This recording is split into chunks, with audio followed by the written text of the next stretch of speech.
Back and ఈరోజు వీడియోలో సత్య నటించిన రావ్ బహదూర్ సినిమా అయితే చూసేసాను భయ్య. అమ్మ అసలు ఒక పక్కేమో నాగబంధం, ఒక పక్కేమో సత్యదేవ్. ఈ రెండు కంపేర్ చేస్తే ఏం చూడాలబ్బా అనిపిస్తే పాపం నా ఫస్ట్ ప్రిఫరెన్స్ మాత్రం రావ్ బహదూర్కి ఇచ్చాను. సో ఎగేసుకుంటూ వెళ్ళిపోయాను రావ్ బహదూర్కి. మనకి మల్లికార్జునులు అయితే సినిమా అయితే ఇచ్చారనమాట.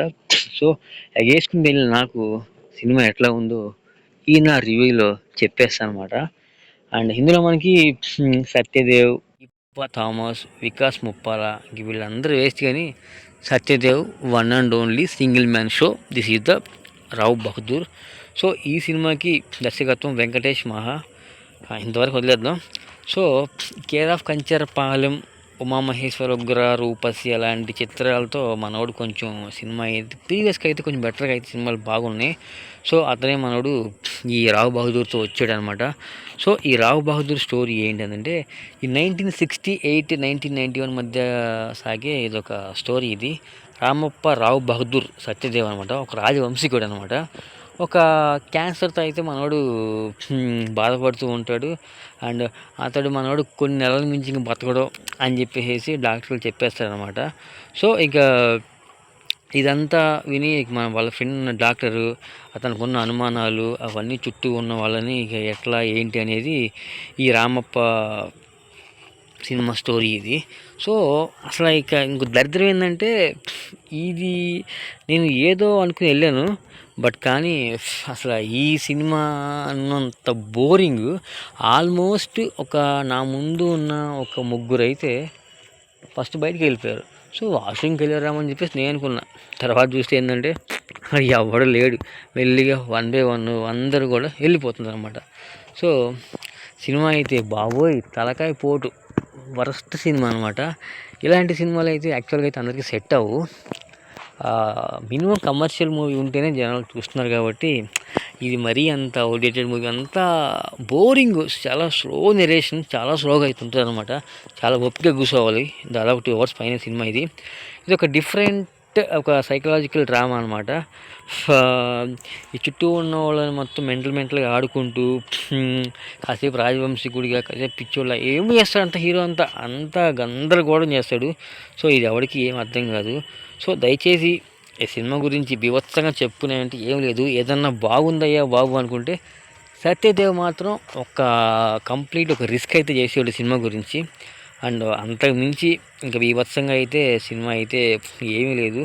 సో మెయిన్ సినిమాకి ప్లస్ పాయింట్స్ ఏంటంటే సత్యదేవ్ యాక్టింగ్ అండ్ కొన్ని సన్నివేశాలు, ఇంటర్వెల్ ట్విస్ట్ బాగుంది, క్లైమాక్సింగ్ కొంచెం బెటర్గా అయితే బాగుందనమాట. ఇంకొకటి ఏంటంటే మైనస్ పాయింట్, సినిమాకి లెంత్ మరీ ఎక్కువ. దీనికి 2 hours చాలు, అదొక 2 hours పైన సినిమా అయితే ఉంది. అండ్ లెంత్ కూడా కొంచెం బాగా అయితే ఒక డిఫరెంట్గా అయితే అనిపించింది అనమాట. అండ్ హీరోయిన్ కొంచెం డిఫరెంట్గా యాక్ట్ చేసింది సినిమాలో. అలాగే మనకి ఈ సత్యదేవ్ కూడా అయితే ఒక పర్ఫార్మెన్స్, ఒక పీక్స్ అనమాట. అసలు అంటే ఇది యాక్చువల్గా వరస్ట్ సినిమా అని కాదు, ఇది ఒక డిఫరెంట్ సైకలాజికల్ మూవీ. ఇది అందరికీ సెట్ అవ్వదు, కొంతమందికి మాత్రమే సినిమా సెట్ అయ్యిద్ది. యాక్టింగ్ పరంగా చూస్తే మాత్రం మనోడు 10 మార్కులు ఎక్కువ వేయచ్చు. అంతకుమించి సినిమా స్టోరీ, నెరేషన్ ఇవన్నీ కూడా అయితే కొంచెం చాలా వెరీ స్లోగా అయితే ఉంటుంది. ఇది ఇప్పుడు చూసే సినిమా కాదు కాబట్టి పెద్దగా సినిమా అయితే జనాలకి ఎక్కలేదని చెప్పుకోవచ్చు. ఇంకో విషయం ఏంటంటే ఎప్పుడైతే సినిమా అంత బజ్ లేదో అవన్నీ కూడా బుక్ మై షో రేటింగ్ అనేది వీళ్ళు ఆఫ్ చేస్తున్నారు. ఒకసారి మీరు గమనించు, అన్ని సినిమాలు కూడా మీకు రేటింగ్ అయితే ఉంది బుక్ మై షోలో. ఈ సినిమాకి రేటింగ్ అయితే లేదు. అండ్ అలాగే అంతకుముందు వచ్చిన ఉస్తాద్ భగత్ సింగ్ కూడా అయితే సినిమాకి రేటింగ్ అయితే వీళ్ళు ఇవ్వలేదు అనమాట. అలాగే రీసెంట్ వచ్చిన పెద్ది కూడా అయితే రేటింగ్ అయితే ఏమి ఉండదు, ఓన్లీ లైక్స్ మాత్రమే ఉంటాయి అనమాట. సో ఎవరైతే నీరసంగా ఉన్నా పర్లేదురా బాబు నేను కూర్చుంటాను 2 గంటలన్నర అని చెప్పేసి ఉంటారో వాళ్ళు మాత్రం అయితే బీభత్సంగా అయితే వెళ్ళి సినిమా చూడవచ్చు. ఎందుకులే అనుకుంటే మాత్రం హ్యాపీగా వారం రోజులు ఆగండి, ఓటీటీకి వచ్చేసిద్ది. అప్పటికి కూడా ఆగలేమనుకో, మూవీ రోజులు హెచ్డి ఫ్రీగా ఉందన్నమాట, అది చూసేయవచ్చు.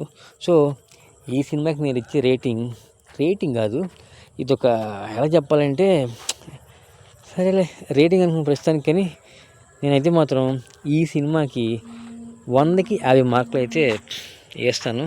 అంతకుమించి అయితే దీనికి సీన్ లేదు. ఎవరైతే అవుట్డేటెడ్ నీరసం సినిమాలు ఒక డిఫరెంట్ సినిమా కోరుకుంటే మాత్రం ఈ సినిమా అయితే ఒకసారి చూడవచ్చు. అంతకు మించి అయితే ఎవడో చూడలేడు. ఇది నా రివ్యూ. ఒకవేళ నా రివ్యూ మీకు నచ్చితే వీడియో లైక్ చేయండి, షేర్ చేయండి, సబ్స్క్రైబ్ చేసుకోండి. Thank you so much. Next వీడియోలో మళ్ళీ కలుసుకుందాం. ఉంటాం మరి. బాయ్.